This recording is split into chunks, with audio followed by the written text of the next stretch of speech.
Hello, what's up mga kilabs? Ayan, kamusta? Isang mapagpalang araw po. So ngayon po mag-aalas 6 na po ng umaga. So andito tayo ngayon sa location natin guys na nabili natin, napundar natin guys. Ayan, pasensya na pala kayo sa tunog ng aso guys kasi may aso dyan guys sa kubo na yan. Nilagay ko para wala ng mga tao na pumupunta-punta rito guys. Aside doon ay may magbabantay rito sa location na to kasi meron na tayong fish pan na nagawa rito guys. May mga isda na to. So ngayon guys, naisipan ko mag-video, update na rin kasi sobrang daming nagtatanong bakit wala na tayong upload dito sa YouTube channel natin. So pasensya na kayo mga kakilabs dahil po na-busy po tayo sa iba pong bagay.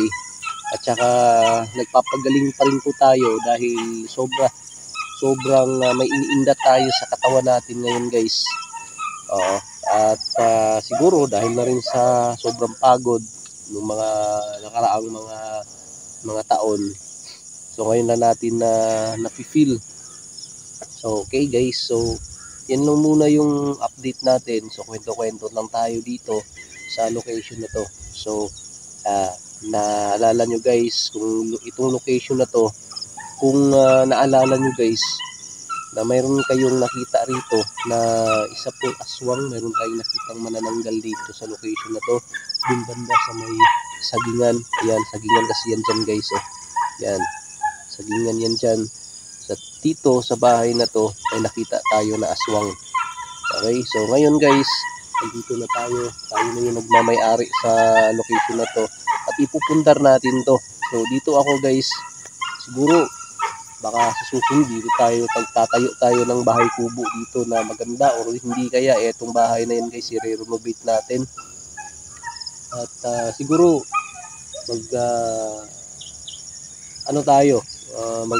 maglalagay tayo rito ng mga hayop. Siguro baka baboy, alaga tayo ng baboy rito, at saka kambing, at saka manok, at yung talagang feel natin yung nature, at saka yung bundok, at saka yung gubat.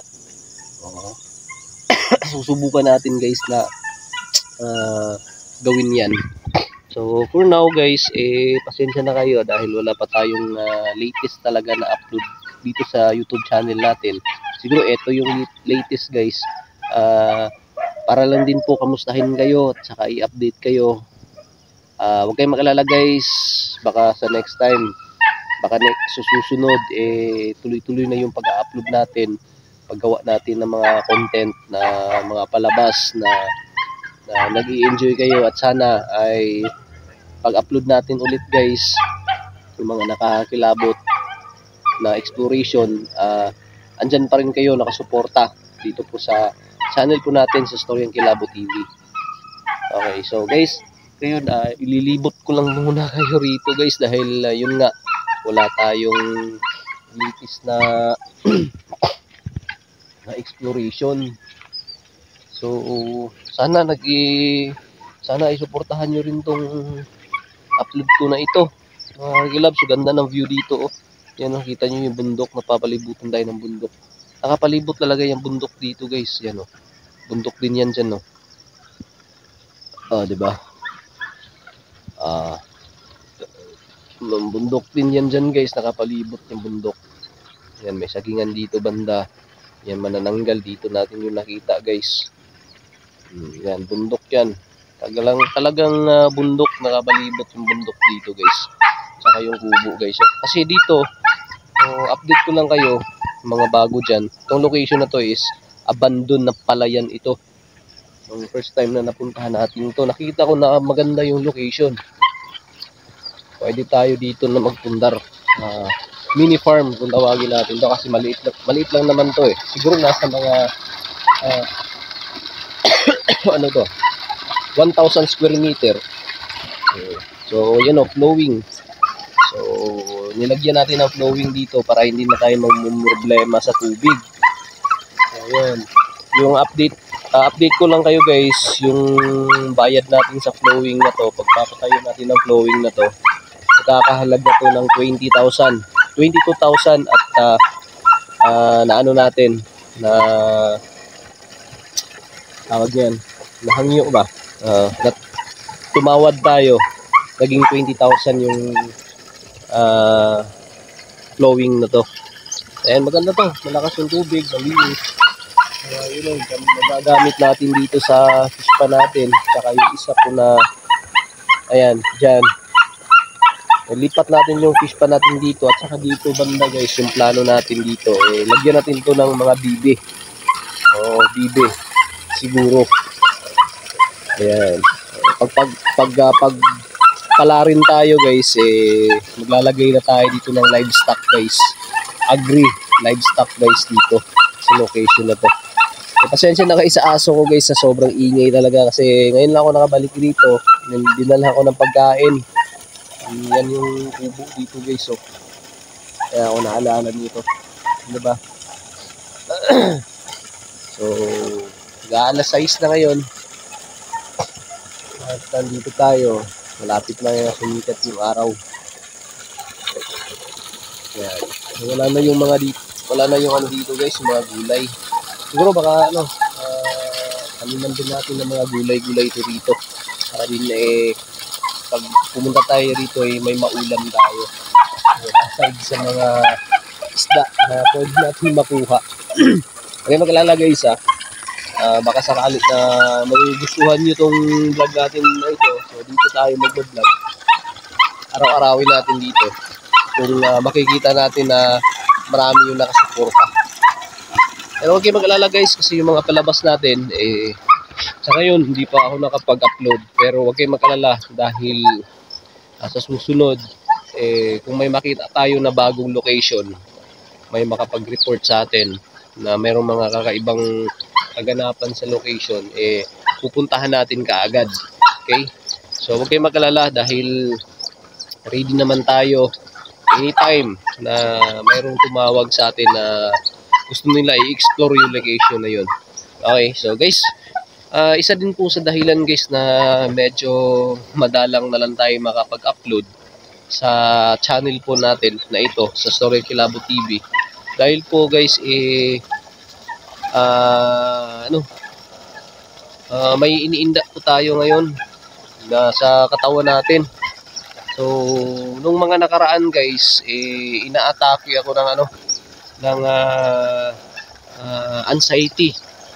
So sa parang GERD, yung acid sa sikmura guys na umaakyat dito sa dibdib.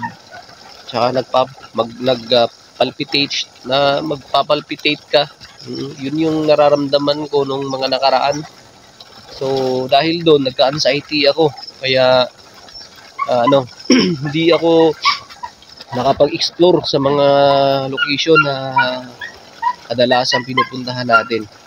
So, pero sa ngayon guys, medyo okay naman tayo. Kaya, ayan, nagbibigay ako ng update sa inyo. Ito yung latest na update natin guys. So, pasensya na pala kayo guys Yung buhok natin guys, pahaba na rin. So, siguro sa pagbalik natin ng exploration, hahaba na to. Sige guys, yun lang siguro guys yung update natin Yun nga, yung isang dahilan hindi tayo nakapag-upload dahil po nagkaroon tayo ng acid reflux. Grabe, dahil dun guys, nagka-anxiety ako. Basta, hindi ko alam. Sa isip ko, baka mamamatay na ako dahil nga, yun nga, may palpitation na ako nararamdaman. Yung acid ko sa sikmura ako guys, umaakyat sa dibdib. Yun nga, nagpapalpitate ako. At medyo nahihilo. Dahil siguro dun sa mga kinakain o dahil sa exploration, hindi tayo nakakakain ng tama sa oras. Na pagkain, hindi tayo nakakakain kaagad. Siguro yun yung dahilan bakit nagkaroon tayo. Kung kaya nagkaroon ako ng acid reflux. Yung acid sa sikmura na umaakyat sa dibdib. O dahil doon, nagka-anxiety ako. Yun nga, pag may acid reflux ka na, magkaka-anxiety ka, kakabahan ka talaga dahil hindi mo alam ano nangyayari sa'yo, bakit ka nagaganyan. So, umisip na yung iniisip mo na kung ano-ano na yung iniisip mo. Kaya yun, nagkaka-anxiety ka na. Hindi ka na mapakali. Oo. So guys, maraming salamat. Magpapasalamat pa rin po ako dahil kahit papaano mga rerun yung ina-upload ko sa YouTube channel natin, pero sinusuportahan niyo pa rin. Guys, maraming salamat, and hopefully this month or sa next month makapagbalik na tayo or babalik na tayo sa exploration, and yung mga kaibigan natin na palagi nagre-request na baka pwede mapuntahan natin sa kanila at mga request na collaboration, magagawa na natin. Okay, so mga location na pwede nating balikan dito, yung mga request magagawa na natin ulit. So guys, sana abang-abang kayo at abangan nyo, suportahan nyo pa rin. At malaking bagay po guys na hindi kayo nag-i-skip po ng ads. Yan, maraming salamat po mga Hagilabs, and siguro hanggang sa susunod na lang. At siguro dito mamaya update na lang tayo guys kung ano yung mga kaganapan dito. Ay, magtatrabaho tayo ngayon dito guys sa location na to. So, siguro alas 6 na ngayon. Oo, alas 6 ng umaga. So guys, hanggang dito na lang muna. Maraming salamat. And hanggang sa susunod na video. God bless. Peace.